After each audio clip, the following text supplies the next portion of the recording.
Animal Man number 5, written by Jeff Lemire, art by Travel Foreman. Left off last issue with Ellen and Cliff being attacked by one of the Hunters 3, and Buddy and Maxine are trying to figure out where they are because they're not at home. This issue picks up with Ellen straight up firing off a shotgun into one of the Hunters 3, separating off a few limbs.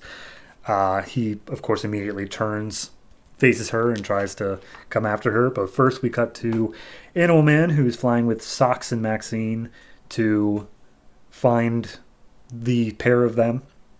And basically Socks just keeps reiterating, like, look, we should not be going towards the rot in any way. Maxine is the only focus, and we should take her as far away as humanly possible. She is the only thing that matters. If she dies, all of life dies. And Buddy's like, I'm not going to leave behind my wife and kid. And Socks just like, they don't matter. You don't matter. Maxine is all that matters. So Buddy tells Maxine, hey, if you want to drop Socks, that's fine. I'll understand. So they drop in at Grandma's house because Buddy knew that's where they would meet up if anything were to happen. And Grandma immediately points over, like, Ellen went that way, something's got Cliff.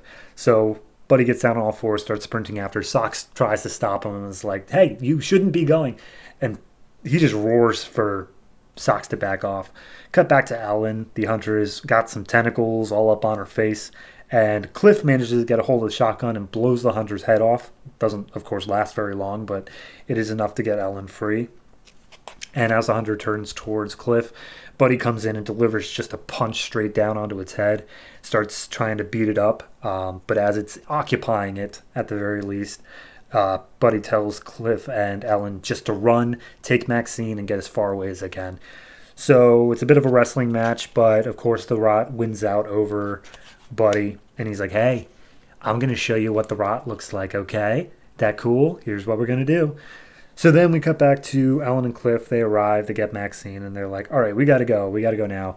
And Grandma's like, what about Buddy? And Mom stutters for a second, but she's like, he'll be fine. He's good. He has to be. So then we see that he's not fine, and he's got his tentacles all wrapped up, and one of them pierces into his face, and it just makes it all disgusting. And he's like, I'm just going to show you what happens when we get a hold of your little girl. And then we get this vision of Buddy's head on top of just this pile of organs, and a weird spider version of Maxine comes up and is like, hello, Daddy. Don't be scared. This won't hurt a bit. And Buddy's head is like, what won't hurt a bit? And she's like, this, as her mouth gapes open and chews off Buddy's face as he's screaming. Then he wakes up, he's let go, and the hunter's like, won't she be beautiful? And Buddy's like, please, I will do anything. Just leave my daughter alone. And he's like, no. And he grabs the detective's body out of the water and just starts beating Buddy with it. And he's not a slim fella. So then we cut to Maxine, and Maxine feels how her dad's in trouble and how she has to help him. And her mom's just like, no, you are not going anywhere near there. And she's like, well, I don't have to. And she puts her hands on the ground, and Socks is like, what are you doing? She's like, I can help from here. Also, as soon as Socks talks, Cliff is like, oh my God, the cat talks. And the grandma's like, that's what you're surprised by? So then we see the hunter back. He's done messing around with Buddy, and he's like, all right, I'm hungry.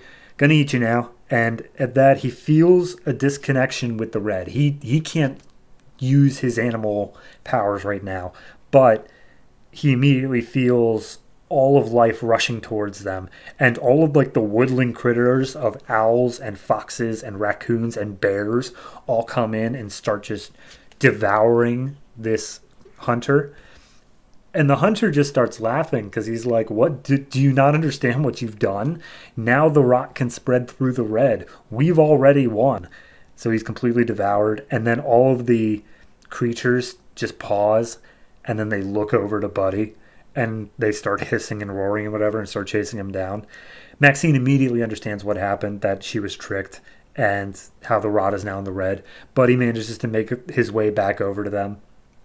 And he's like, all right, everyone in the car, let's go. We got to go right now.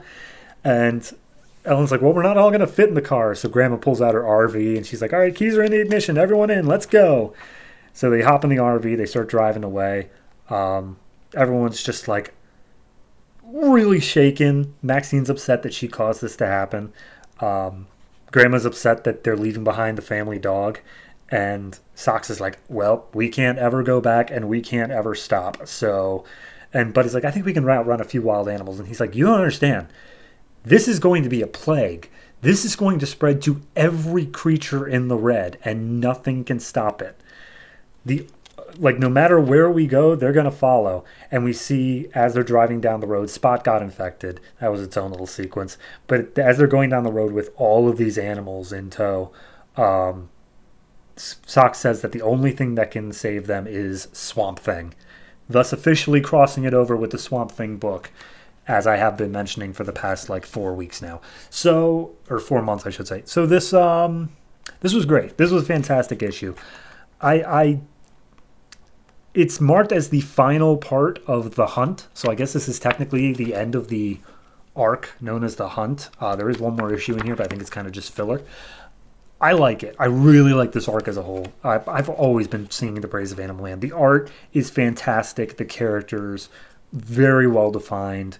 I love the style of it, the substance of it. Everything here is great. I cannot oversing its praises. For this particular one,